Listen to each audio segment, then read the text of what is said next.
Good evening all of you. I hope you are good and well. अभी युद्ध चल रहा है, वैसे ही आर्थिक मंदी चल रही है, तो कम से कम भारत सरकार को तो कुछ करना चाहिए ना, युद्ध के लिए नहीं। इकोनॉमिक्स रूप से कितने उद्योगों में बहुत सारी चीज़ों की शॉर्टेज हो गई है। उद्योगों को संभालने के लिए कैबिनेट बैठक बुला के जल्द से जल्द उसके लिए निर्णय किए जाए, ताकि भारत का उद्योग जगत पीछे नहीं जाए। होटल इंडस्ट्री के लिए पैकेज लागू किया जाए। होटल इंडस्ट्री उदयपुर में टूरिज्म को बढ़ावा देने के साथ साथ फार्मिंग सेक्टर को भी बढ़ाने की ज़रूरत है। फार्मिंग सेक्टर अब आपको ग्रो करने के लिए सिर्फ फार्मिंग सेक्टर के ऊपर ज़्यादा ध्यान देना पड़ेगा, और होटल इंडस्ट्री के ऊपर भी, टूरिज्म सेक्टर पे ऊपर ज़्यादा ध्यान देना पड़ेगा आपको।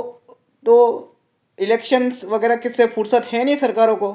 सरकार उद्योग जगत और फार्मिंग सेक्टर पे ध्यान नहीं देती है। आज फार्मर सबसे ज़्यादा कर्जदार हो गया, भारत का 16 कर्जदार हो गया, जबकि आपने उद्योग जगत का 16,000 करोड़ रुपया माफ़ किया था, और फार्मिंग सेक्टर में आपने इनकम नहीं बढ़ी है फार्मरों की। किसान निधि देने से दोगुनी नहीं हो जाती है, और अदर चीज़ की सब्सिडीज़ फार्मर के खाते में जानी जरूरी है।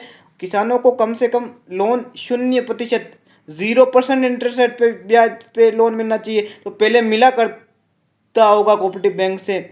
जब से आपकी सरकार बनी है, एनडीए की सरकार से मेरा अनुरोध है कि चीज़ों को सिंप्लीफाइड करे, चीज़ों को बढ़ाए नहीं। आरबीआई से भी मेरा अनुरोध है कि अब now times is rural development is most important in Indian economy. Indian economy dairy, other dairy farming, agriculture, aromatic plants and green energy is most useful and awareness of India and future of India. Not only India and other countries depended to this type of goods, and increase exports or rice, wheat, maize, pulses, and many types of uh, many types of grains already produced Indian farmers, but not is the rich farmers, and not in hand, cash in hand 50,000 above money 5 lakh. Now farmers condition is very painful in India. All farmers is loanable debts, a fully dependent to only farming sector, not develop other sectors, not earn money other sectors, and more than earn money in wages and other activities. Why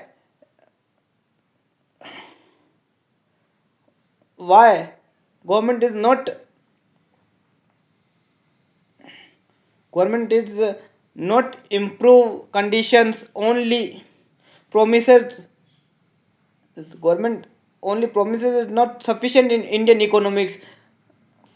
All promises fulfill is and on time. सभी farmers के organisation से भी मेरी humble request है कि आपको आंदोलन करना चाहिए, क्योंकि जब तक आपकी डिमांड पूरी नहीं हो जाती, नोट इज, अगर आप 50 से ऊपर अबव, अगर 50 से 58 से अबव हो जाते हो तो आपको पेंशन नहीं, जबकि नेताओं को पेंशन है। कम से कम फार्मर्स इंडस्ट्री की सही डिमांड थी, क्योंकि सोशल सिक्योरिटी भी मोर इम्पोर्टेंट है। कोई जॉब में भी प्राइवेट या गवर्नमेंट जॉब से रिटायर हो रहा है, उसको आप पेंशन दोगे, फार्मर्स को पेंशन नहीं दोगे।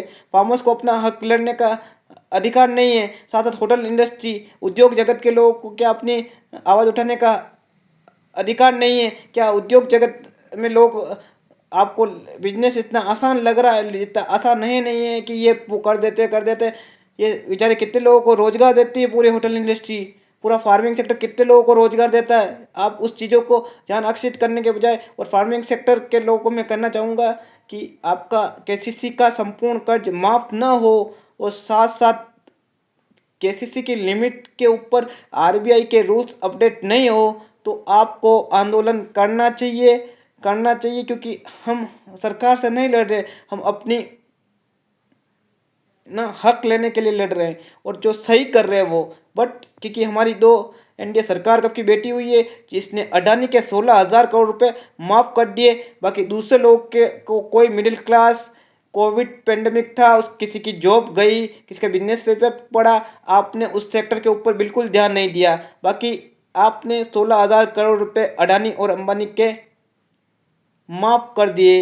वाय भारत की जनता इसके लिए जवाब मांगना चाहिए, बट भारत की जनता हमारी केस भोली जनता है, जवाब नहीं मांगती आपसे। तो आप दूसरे लोगों का भी हेल्प कीजिए। अगर आपने उद्योगपतियों को हक किया है तो उद्योगपति से ये टाइप तो करके आए, कम से कम बात सर पूरी जितने भी लोग हैं उसको स्किल डेवलप भी वो करवा के एम्प्लॉयमेंट प्रोवाइड करवा सकते हैं क्या वो सब जनों को। भारत में आज रोजगार की स्थिति कहाँ क्या रह रही है। खुद उदयपुर से बिलोंग करता हूँ, मैं खुद बता सकता हूँ बात की रोजगार की स्थिति कैसी है। इंटरव्यू के लिए कितने राउंड लिए जाते हैं प्राइवेट सेक्टर के द्वारा, उसके बाद कितना ऑफर किया जाता है, उसकी जॉब सिक्योरिटी क्या है। इन सारे सेक्टर की स्टडी करने के बाद ही आपको समझ में आएगा कि भारत में रोजगार की स्थिति आज क्या है, एम्प्लॉयमेंट किस तरह बात का जनरेट हो रहा है, एम्प्लॉयमेंट किस दिशा में आगे बढ़ रहा है, एम्प्लॉयमेंट आगे क्या होगा, फ्यूचर ग्रोथ क्या रहेगी, जीडीपी बात की क्या रहेगी। और अपना पैकेज यूथ के समय तो एक्सपोर्ट इंडस्ट्री को बढ़ाने के लिए पैकेज की ज़रूरत है। टाइप कीजिए, कुछ भी कीजिए, लोगों को नुकसान होगा, जॉब्स का खतरा बन रहा है। आर्टिफिशियल इंटेलिजेंस और आ गई मिक्स ऊपर, तो इसके ऊपर आपका कोई सेमिनार नहीं है, कोई रूरल में डेवलपमेंट नहीं हुआ, कोई रूरल में आर्टिफिशियल इंटेलिजेंस अब तक आई तक नहीं है। जो आप कहते हो ना बड़ी बड़ी बातें हाँकना बंद कीजिए। आर्टिफिशियल इंटेलिजेंस अभी तक रूरल में आ ही नहीं है, और फॉरेन कंट्रीज में आर्टिफिशियल इंटेलिजेंस से लोग ट्रेंड हो गए हैं। ये सारी चीज़ें डेवलप करवाए और साथ साथ यूथ को पैकेज दे दिया जाए। कम से कम मिनिमम 25,000 तो लोग यूथ को मिलना चाहिए इस बेस पे, डिग्री पे, एक्सपीरियंस पे। या फिर आर्टिफिशियल इंटेलिजेंस नई चीज़ें सीखेगा तो उसमें उसको टाइम लगेगा, टाइम लगता है किसी भी नई चीज़ को सीखने में। ये गवर्नमेंट नहीं समझ रही है, कोई इंडस्ट्री भी इन चीज़ों को एक्सेप्ट नहीं कर रही है उदयपुर की, जो काफ़ी हद तक ख़राब है। लोगों के ऊपर प्रेशर पड़ रहा है, लोग परेशान हो रहे हैं, तनाव बढ़ रहा है, हार्ट अटैक्स हो रहे हैं लोगों को इस प्रेशर की वजह से, टेंशन्स हो रहे हैं। तो इसका क्या आप वो लोगे? क्यों भारत सरकार कुछ नहीं करना चाहती? भारत सरकार के साथ साथ उद्योग जगत के लोगों को भी आगे आना चाहिए। उद्योग जगत के लोग ऐसा क्यों नहीं करना चाहते? ऐसा सिर्फ कहने मात्र से नहीं होता। अब अगर आप बोले तो मुझे ये चांस दोगे तो मैं फार्मिंग सेक्टर को पूरा इम्प्रूव करके दिखाता हूँ आपको। पॉलिसी पूरी की पूरी फ्रेम चेंज हो जाएगी। होटल इंडस्ट्री की पूरी फ्रेम चेंज करनी है। उनको ईज़ ऑफ डूइंग के लिए के फंड की ज़रूरत है। उसको अगर वो एम्प्लॉयमेंट जनरेट करा तो उसको पूरी की पूरी सैलरी वो देता है, तो उसका जो लोन है उसको भी इंटरेस्ट फ्री आप करो। क्यों 5% या 7% चार्ज कर रहे हो? उसकी सब्सिडी जितनी दे रहे हो उसका डबल करनी चाहिए होटल इंडस्ट्री को।